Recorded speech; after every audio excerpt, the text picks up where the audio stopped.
از صحرا تا کوها دعا برای صلح بود، در هر دل نوری از امید صلح بود. وقتی ابرای جنگ همه جا سایه افکند، این تو بودی که راه آرامش را نشان دادی.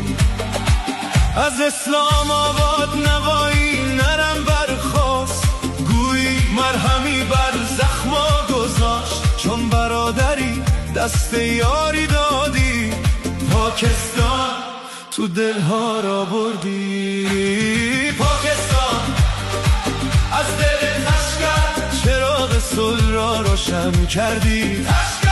تشکر فیلد مارشال، درود بر رهبریات. تشکر وزیر اعظم برای هر تلاش صلح‌آمیز. از طرف ایران این را میگوییم تو صدای صلحی،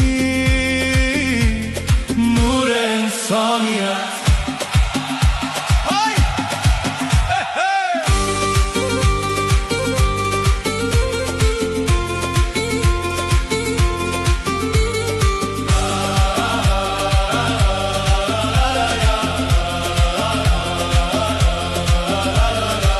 وقتی دنیا در تاریکی ها گم شده بود، تو صلح را برگزیدی نه راه جنگ را.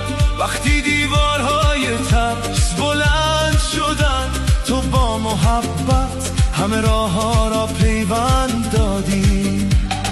از تهران تا لاهور این صدا جاری، بزرگترین پیروزی است این سفری که دلها را به هم پیوند داد. تا همیشه در یاد